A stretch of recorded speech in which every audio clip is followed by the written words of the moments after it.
Are you seeking a better way to accelerate your sales, to scale your business, to live a life with no limits? Accelerate Sales Podcast features global experts who have cracked the code to recurring revenues with proven sales systems and get you on the fast track to scaling. Now let's accelerate your sales with today's episode.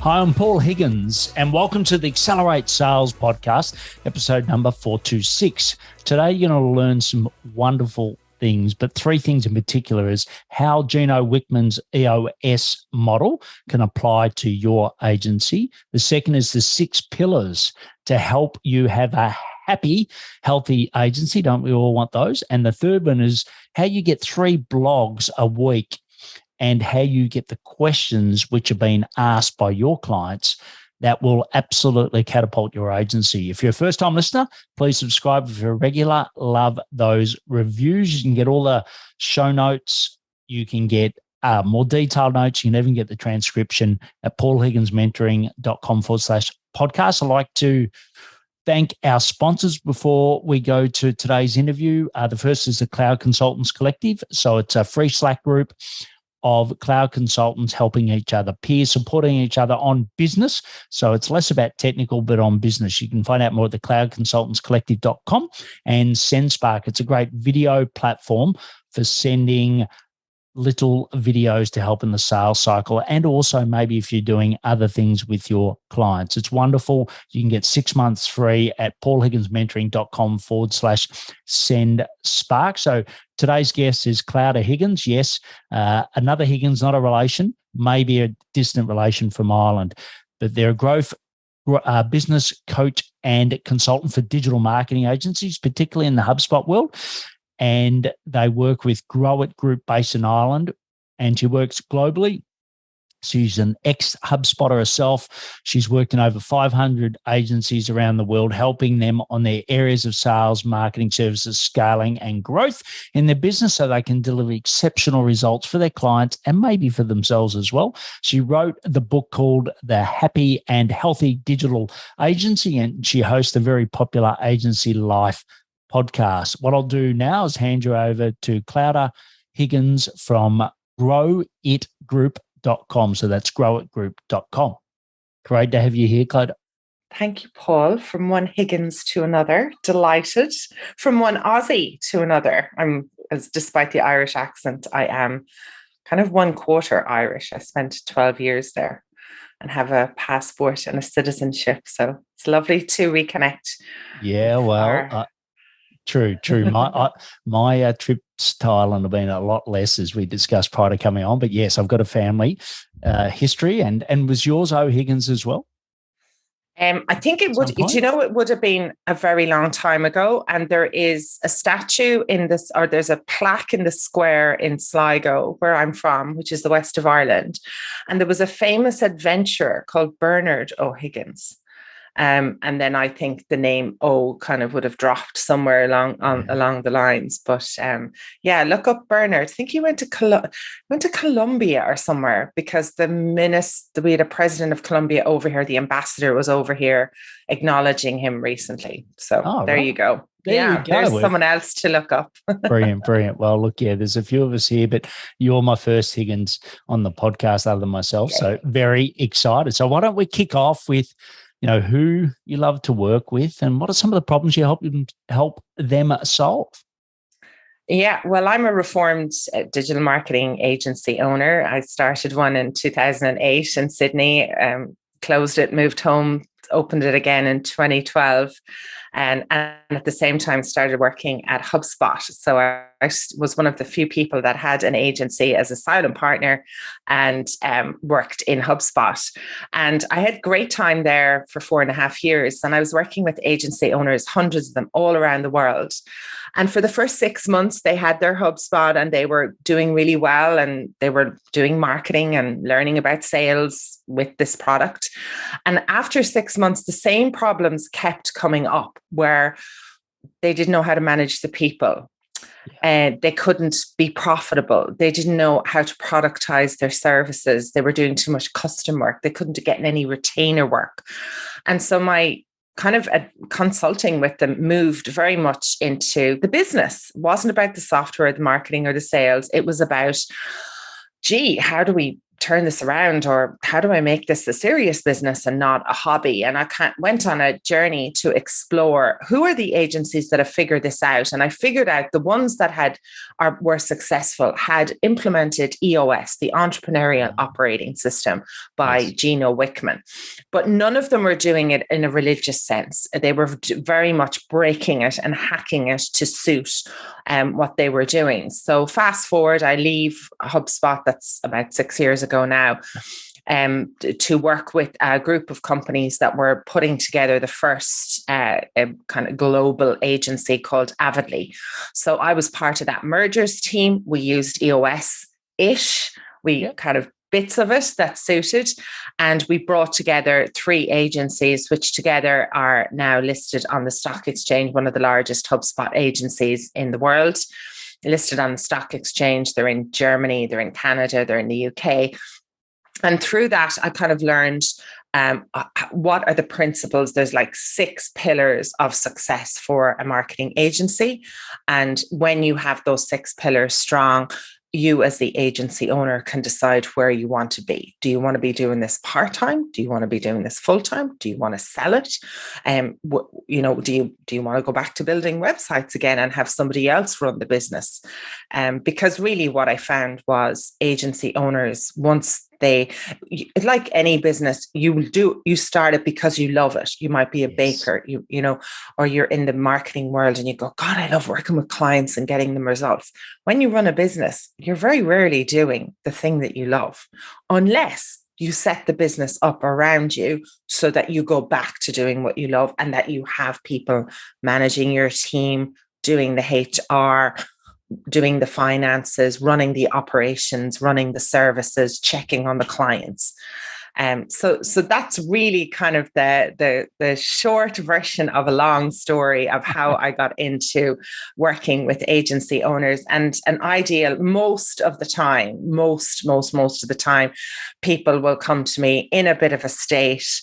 They're at the 8 to 10 to 12 people mark, feel outnumbered.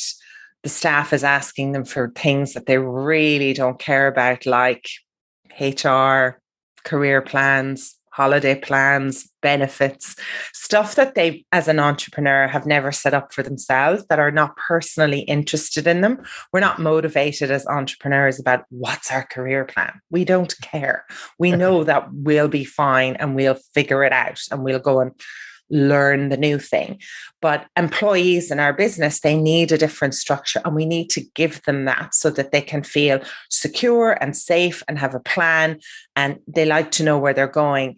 As entrepreneurs, we're the total opposite. We give us a map, we'd rip it up and go, sure, why don't we find another way to do it? Like, it's a bit crack. Whereas the employees need a map. They need, even if you tell them, look, this map's probably going to change, they don't care. Just give them some form of structure, processes, procedures, routines.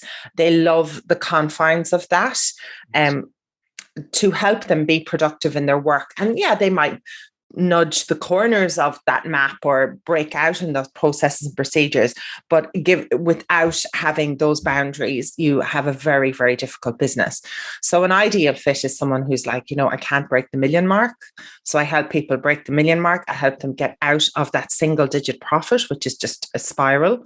Yeah. I help them love their job again and love their business, because usually they've come to me going, why am I doing everything except the thing that I'm good at, and the thing that brings the most amount of money to the company, and the thing that I love? So we kind of find them back into that seat, but that generally means bringing in some people to take away the responsibilities of managing people, because that's fundamentally what an agency is.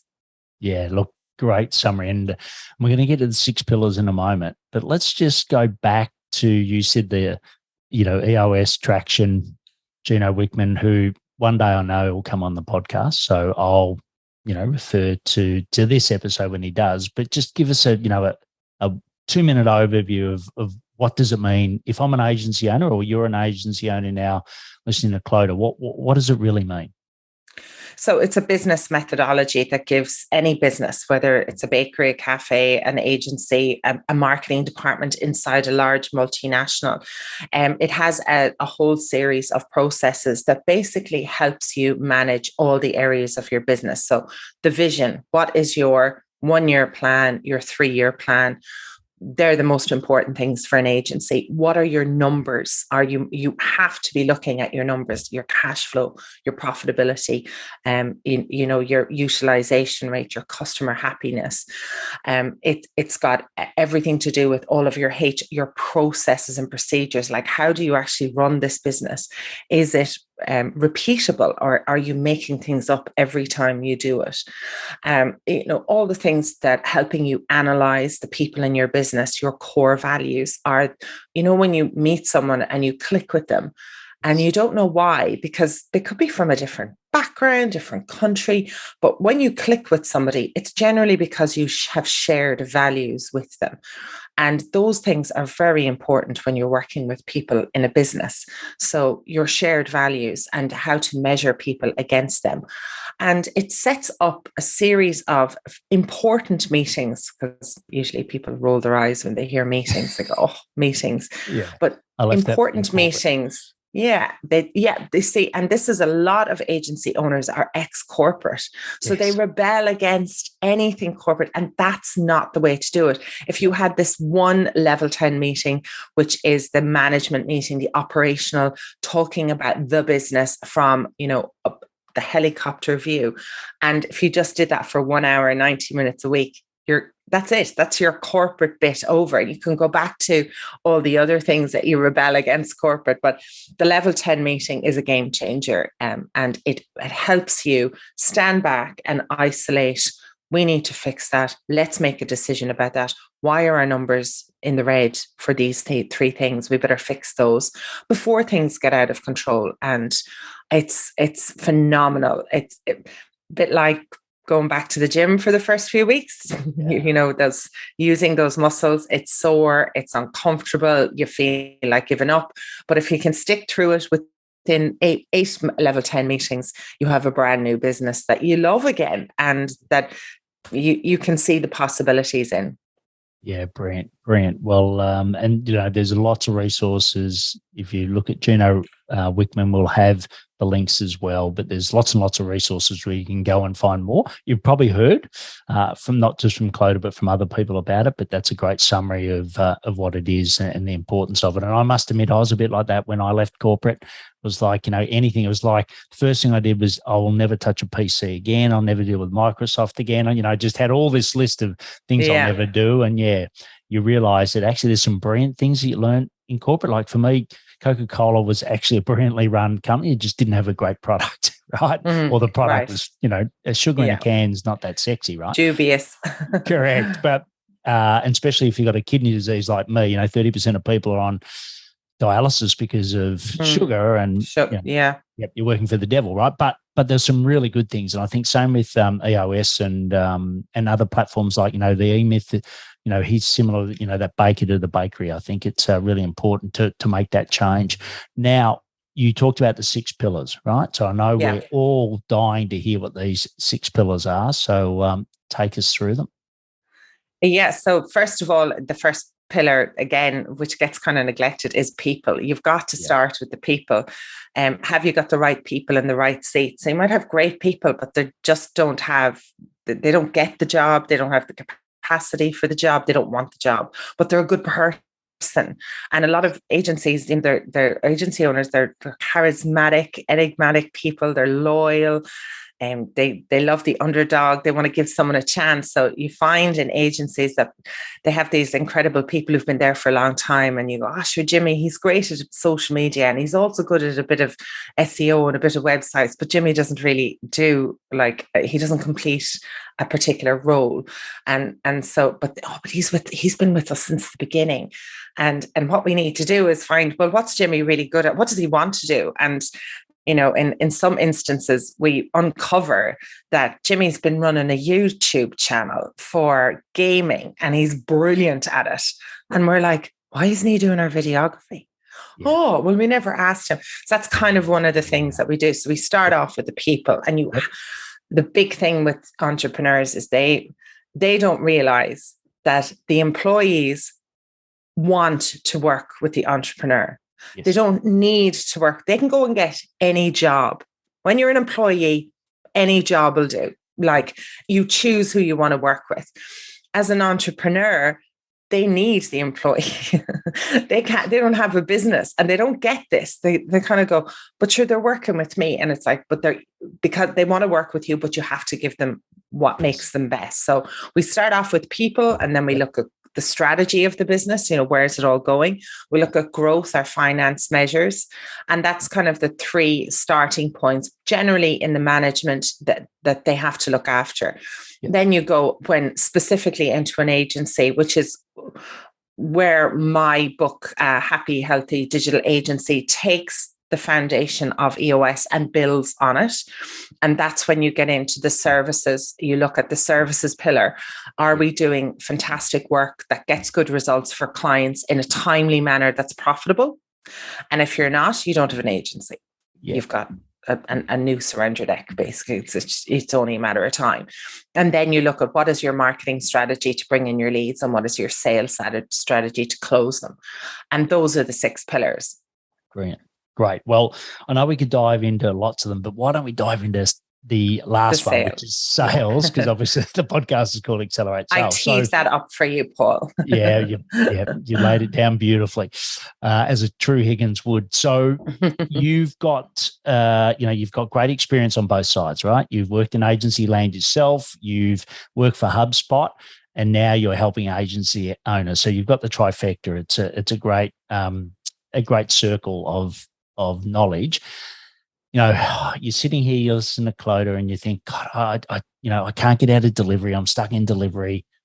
I can't afford a salesperson at the moment. I'm meant to do sales myself, but you know what? It's not my most important thing. Well, it's not the thing that I love the most. I know I have to do it as the owner, but it's not the thing I love most. What do they do? What's your advice in that situation? Yeah, and I've worked with many agency owners in that space. Most of them have the sales hat. They're still sitting in the sales seat, which is manageable in the beginning. But I'd say the easiest way to kind of either get out of the sales without it being a massive expense, or without training somebody immediately, is what I've seen is the best result of that is the execution of They Ask You Answer by Marcus Sheridan. And if you read that book, that's going to give you help on what marketing material you need to create in order to attract high quality leads to your business, so that you're not paying for leads, and it's going to sound so boring, but it is blogging 3 times a week is going to get you, a massive amount of traffic. But by answering the questions that people are asking. And then inside They Ask You Answer is assignment selling. And assignment selling puts in place a series of steps that a salesperson has to do every day, every week, every month, every quarter. And again, it's answering the questions in anticipation of getting on a phone call. So okay, you're the owner of the business. The problem with being the owner of the business and the salesperson is when you don't feel like doing that sales call, you're the owner of the business, you don't do it. And there's always something more important in an agency. A person's on holidays, a client's jumping up and down. And I get it. You can make all the excuses in the world to not do sales. However, if you set up assignment selling, meaning you have a very clear, strict process on how you follow up with the first inquiry, what do you send them? What questions do you ask them? And if you process it so that it maybe takes up 1 or 2 hours of your total day, and you just get in and do that first thing in the morning before opening your emails for your internal staff, before opening your Slack, you tackle your sales, you eat the frog first, you use assignment selling so that they're getting all the information. So when you do get on the phone call, these people are educated, they're informed, they know how your business works, they're not asking you boring questions, which let's face it, as an agency owner, you hate repeating yourself and you don't like answering what you just, think, why don't they know that question? Well, send them the answers in anticipation of a phone call. And I think that has been the biggest shift. If you can implement that yourself, what will happen is you will increase your sales, you will get more leads, and then you will be in a position to hand over that assignment selling to a BDR, business development rep, who will do the prospecting. And then you can come in and do the close. So the biggest part is, you see, even if you have the money in an agency, you bring in some, either a person who's too junior and there's no sales process, or a person that's too senior and there's no sales process. And it doesn't matter, because without the process that you should have created because you own the business, you're setting them up to fail. And I see it all the time. 1 quarter in, they go, they're not performing. And I'm like, they haven't even got around to understanding your business or building the sales process. So no, and they're trying to learn how the company works and the job works. Yes. So 12 weeks, 12 times 5, what's that? That's not a lot of time when you haven't given them the thing that they need to be successful, i.e. a fat pipeline with prospects, which you can do with they ask, you answer, and assignment selling with, here's the steps. When they fill in this form, this is what's sent to them. Then I follow up with this email. Then I follow up with this phone call. Then I follow up with this. What is your system? And when you ask an agency owner, they go, oh, no, sure. I just I do it myself. Yes. Yeah. And they're great at it, but can't get out of the role then, because you've got the magic sauce. Yeah, look, I totally agree. And once again, I came from a world where, that we have every sales process down to an nth, right, over 150 years through history. So yeah, I agree. And people say, hey, look, I find sales really hard. I'm like, well, so would I if I had your processes, right? Yeah. You really are making the job hard. You're fighting the fight with one hand, but tied behind your back. So let's get that right. And the other thing, you mentioned the BDR, which is great, but the other one is, roughly HubSpot, I think, wrote an article a couple of years ago, 50% of sales is admin, right? And, I'm a huge proponent of get someone else to do the stuff that you shouldn't be doing. And I ran a VA company for 5 years. I sort of sold it with my health deteriorating. But, I would never have a job where I don't have, a sales admin and also like an executive assistant working for me. And people say, well, I'll get to that. No, they'll either say, I'll wait I haven't got everything in order yet to do it. So that's one, or I'll wait till I make more money. Now, what's your perspective on that topic? What do you see owners missing out on when they don't have resources like that? When they're not spending money on, getting a VA is ideal for this situation, or getting the marketing, somebody, an account manager who's doing marketing for clients, get them assigned to your business as a client. You be the client for your work and give them a budget and tell them, right, make the marketing. This is what I want you to do. What you end up doing, this is where they fall out of love with the business, because they're doing all the things that they're not good at, they're not impactful on the agency, and doesn't get any results. And that's it. It's this almost like giving yourself permission to get out of that. Oh, I should be across everything.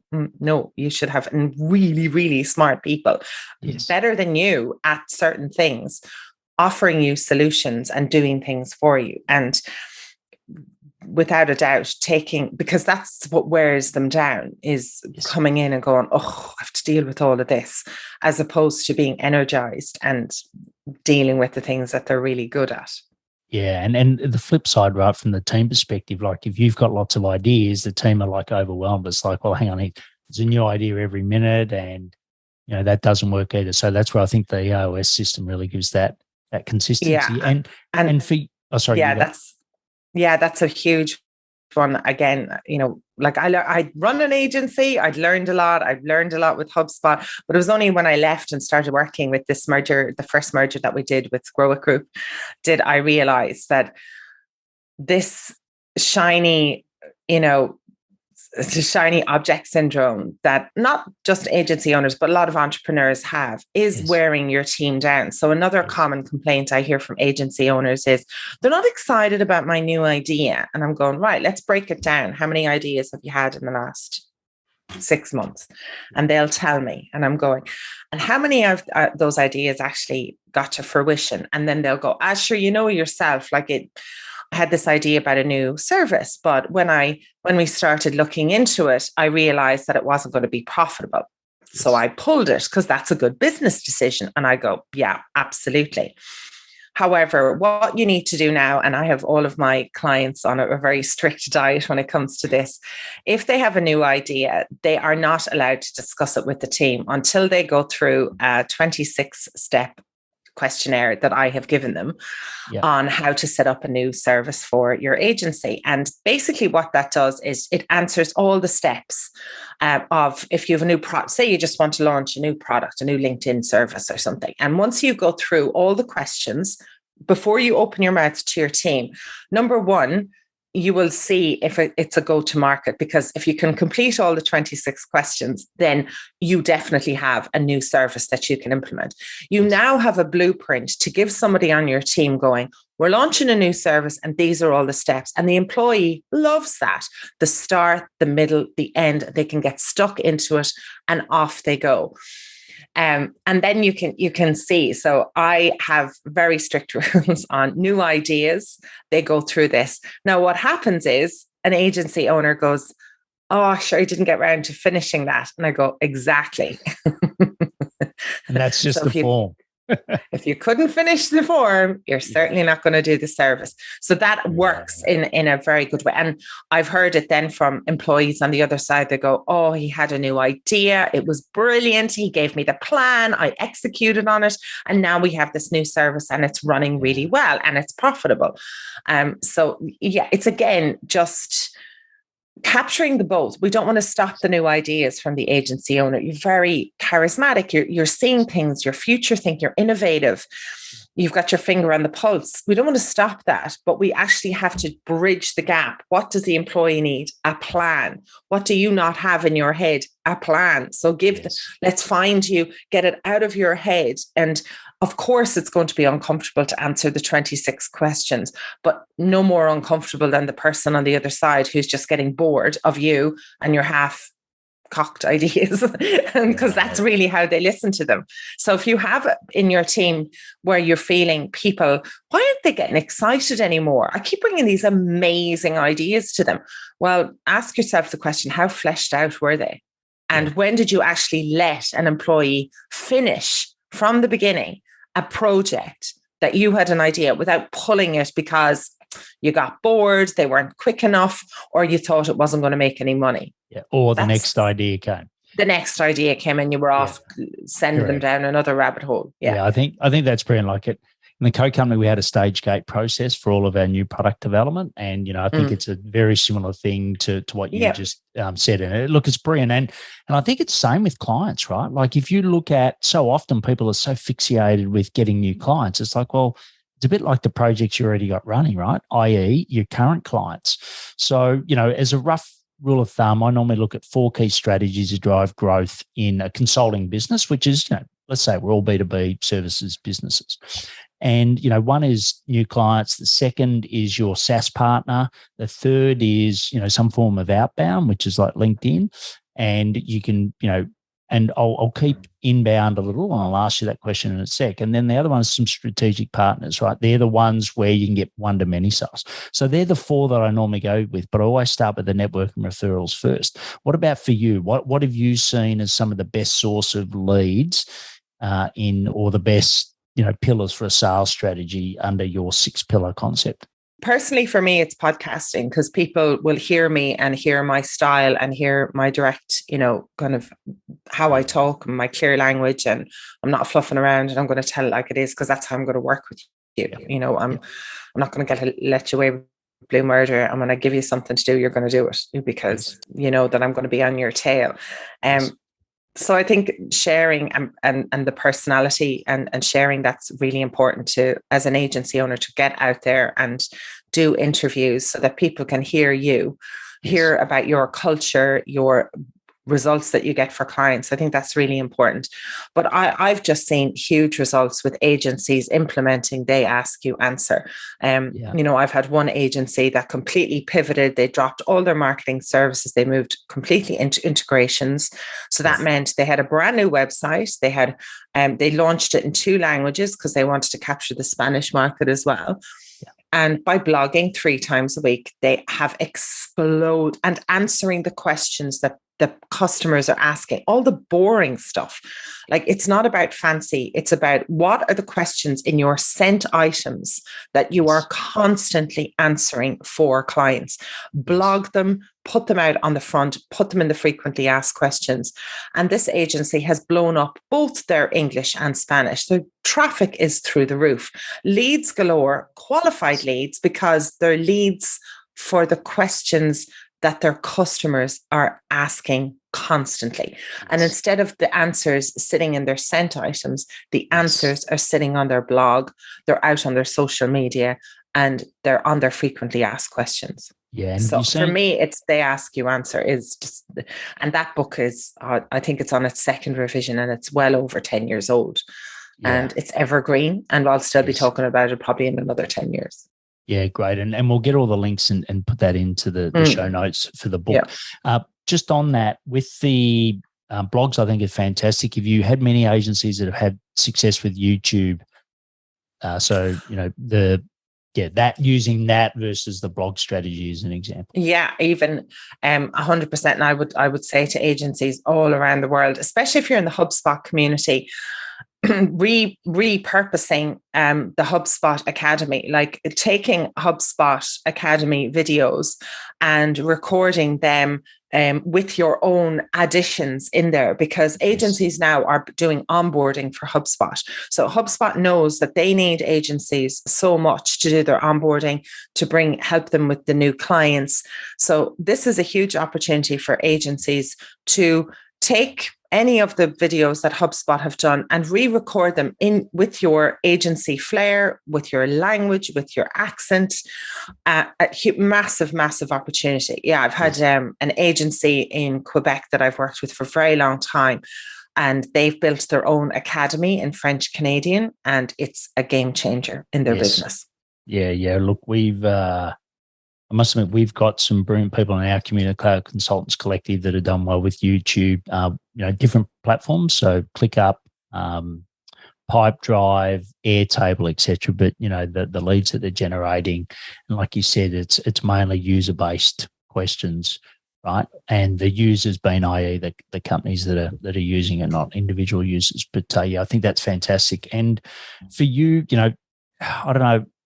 When I was in the Coke world, they used to always talk about the milk bar disappearing, right? It was always going to disappear, it's always going to disappear, and it's changed, but we still have them. What about agencies? There's always this thing around, agencies, especially outbound agencies, will they survive? Will they stay around? What do you see as some of the key trends that's happening? You might be from a HubSpot perspective or more broadly an agency perspective. Yeah, well, interesting enough, like the biggest one in the last couple of years, and if you spot some of the huge big agencies in America who have been with HubSpot since the beginning, they're moving into training, consulting, coaching. Yes. There's lots of agencies now who are dropping the marketing services because blog posts, social media posts, they're getting quite commoditized. They're also being chewed up from the bottom by amazing tools like Jasper.ai. There's Copy Shark out there, and those AI tools, those are getting better every week. That's not a long game. So if you're in a marketing department, you could hire an agency to coach you how to find your voice, how to find your tone, and using tools like AI tools, you can start to write your own blog posts. And marketing services has become something that agency owners have found more challenging every single year to deliver, to get results for clients in a timely manner that's profitable for them, and that works.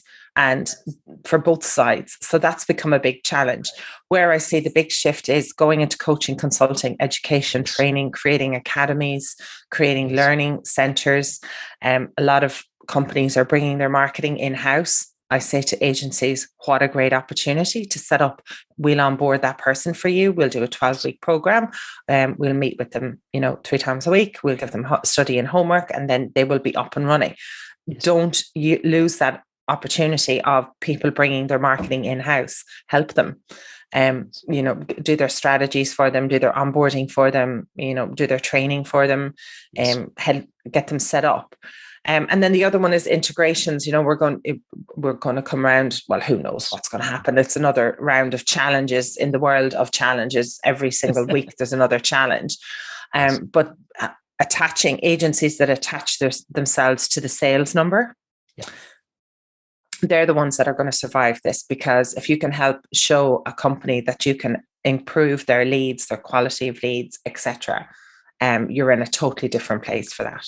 Yeah, I totally agree. And to be honest, it's very similar to the accounting industry. If you track the path of the accounting industry, it's very similar. So the smart people have gone into, the training, consulting and services. And some of those are actually, buying some of the agencies and then bolting that on to their complete offer. And I think it's got to work the other way as well. So I totally agree. Look, that's what happened when the first, everything at the very beginning of March 2020, a lot of companies were like, we've got to put our marketing on hold.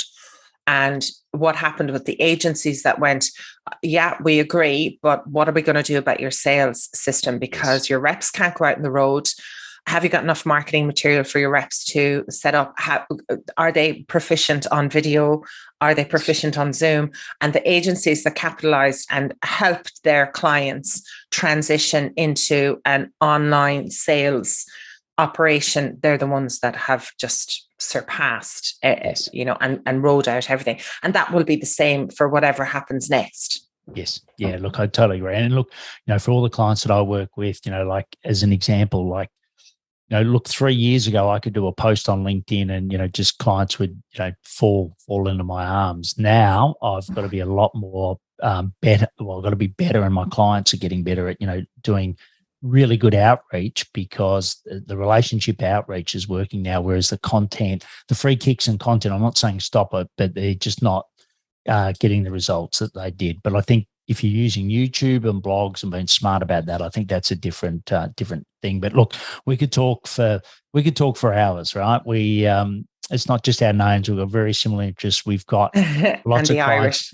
Yeah, correct. And if you're, I haven't come from an agency background other than worked with a lot of agencies in the Coke company. But if you're an agency now, you're HubSpot, and you really want someone to help you, go, and there's a agency health check that you can get on growitgroup.com. So you can get that. Once again, we'll put that in the show notes. But what we're going to do now is just do a quick deep dive. So I'll ask you some questions and get some crisp, short answers.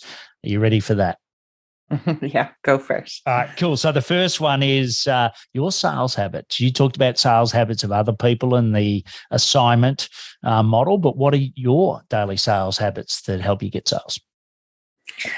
Just seeing answers and questions for people and just responding. So just daily being helpful on forums, on Facebook groups, on LinkedIn.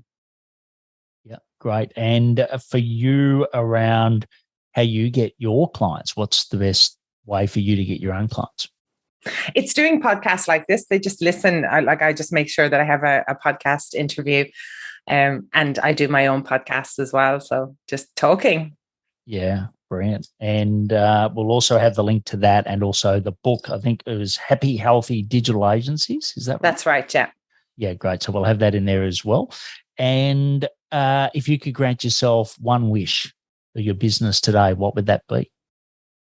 It would just to do more of what I'm doing, and actually probably even have somebody else who wants to do it with me too. So another coach on the team, that would be pretty cool.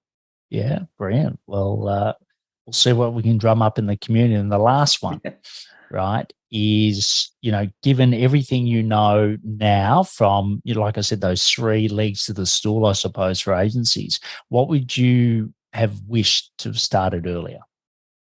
It's the blogging, the regular blogging to bring in the qualified leads, and then they're educated, using assignment selling, using the blogging. It's the they ask you answer methodology. It's just the one that stood the test of time.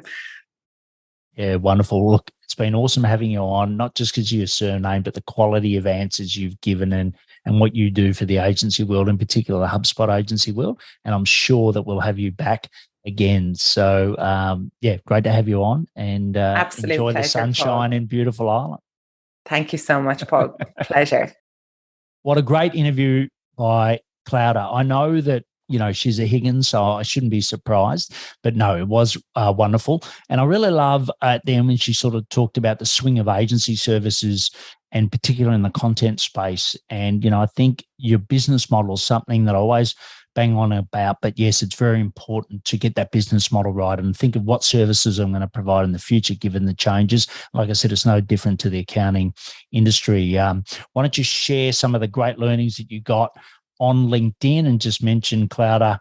She would love that. And don't forget that agency health check. You can find it on growitgroup.com. All the links, etc., will be at paulhigginsmentoring.com/podcast. And why not share it with 1, 5, or 10 agency owners that you know? I know that they're going to get lots of value out of it, and they'll think you're an absolute rock star by doing it. And also, please check out those solo shows as well on the Accelerate Sales podcast, the free Slack community, the cloudconsultantscollective.com. And next week's guest is Des Russell, an Australian, originally from South Africa, and he talks about investive partnerships, and it's got a brilliant model of how mainly he works with Microsoft partners, but also how other partners can get the best out of their SaaS platform. So last but not least, please take action to accelerate your sales. I'm fired up after today's episode. What about you? But hey, before you go, learning is just one piece of the puzzle. Now it's time to put today's strategy into action. Head over now to today's show page at paulhigginsmentoring.com/podcast and share how you'll put it into action. Be sure to head over to your favorite podcast platform and subscribe, rate, and review the show. Tell me what your favorite episode is. And don't wait 1 minute more to gain access to your pulse check at paulhigginsmentoring.com. This could be the difference between struggling to get more leads and making this next quarter your best one yet.